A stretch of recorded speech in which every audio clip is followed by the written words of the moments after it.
This is one of the must-own co-op games if you have a console or PC. It is insanely fun and one of the most amazing games that I have played with my friends. But the question is it actually worth it? And in this video, we're going to be discussing Overcooked 2 and whether it is worth it to buy right now or whether you should just ignore it and move on. So let's get started. And as always, as with every single one of my reviews, I'm going to be giving you the answer right away to not waste your time and just to, I guess, give you some time to play this game, because this game is, yes, absolutely worth it. This game is, again, one of the best co-op experiences that I've ever experienced. It is insanely fun with your friends, and if you have a console with 2 controllers or a PC with 2 controllers, you must get this game. This is one of the best games, and it is insanely amazing.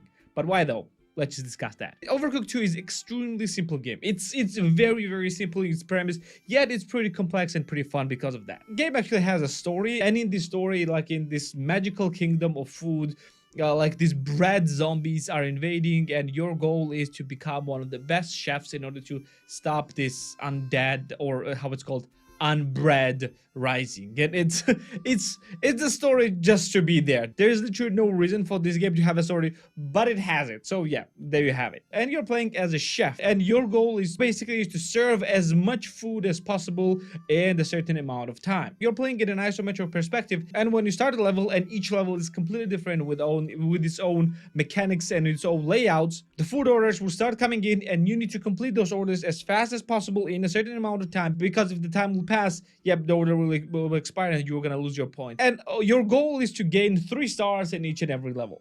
It's as simple as that. It's extremely simple premise, and every single level is like that. Food itself starts from extremely simple to, well, complicated things. Well, for example, for a salad, all you need to do is just take a fruit, put it on a plate, cut it down, put it on another plate, and serve it. But for pizza, you need to cut the tomatoes, cut the cheese, then cut the dough for some reason, or I guess the shape of the dough, put them on a plate, but not randomly. You need to like put them on layer by layer, go and cook it, then put it on a plate, and then serve it. As you progress through the game, you're gonna get more complex recipes mixed with simple ones. Plus, you have the limited number of plates that you can use, and when the customer will eat the plate, you will need to wash the plate. And if you're using a stove, if you are not paying attention, it might catch on fire, and you need to take out the fires. And this very small things and details like that makes this game incredibly intense and look very quick, and thus pretty fun. But when games actually opens up, and when game actually becomes really fun, is when you're playing it with your friends. Yes, you can play with few of your friends, and this chaos of division of the labor, where each and every one of you need to take a certain task in order to complete the dish as quickly as possible. It makes this game insane. It's one of the most funniest experiences, like shouting at your friends that you need, like in a real restaurant, that you need to cook these things, you need to pay attention to the stove, you need to cut this thing, or you need to cut the vegetables, or you need to prepare the dough, or you need to take attention, or you need to pay attention to the stove, and things like that makes this game incredibly fun.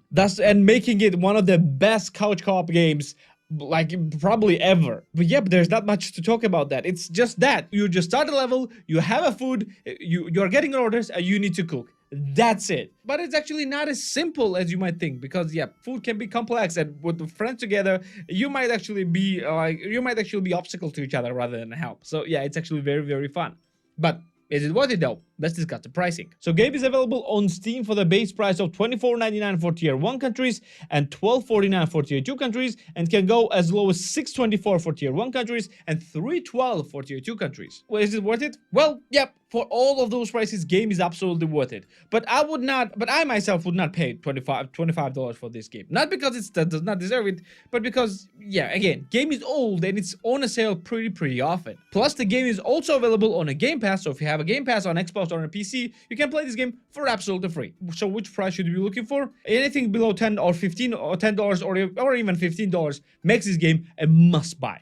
It's that good. It's incredibly fun, and it's insanely fun. And when friends are gonna gather up, and when you have multiple controllers, this is going to be probably one of the funniest times that you've ever spent with your friends. At least while gaming. It's funny, interesting, simple, yet very complex in order to keep you glued, in order to keep you going for more and more and more.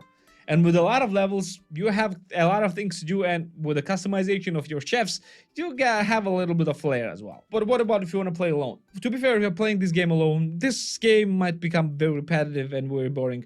pretty quickly, because the later stages are just way too complex, and you're just running from one place to another, and just it's becoming very, very difficult to serve a lot of orders when you're playing alone. This game is literally made to play with friends, and made to play with at least 2 people. So yeah, I would not really suggest you to play this game alone, but if you want to just practice, if you want to practice the skills to impress when your friends gonna come over, yep, you can play this alone. Other than that, if you're playing this game alone, only get this game on a DPS discount. Overall, Overcooked 2 is a must-own co-op game, and yep, you should get it and enjoy the time with your friends. Yep, 100%. Well, this will be it for today. Thank you for being here with me. Like the video if you liked it, subscribe for more videos like this one, and I'm gonna see you in next one. See ya.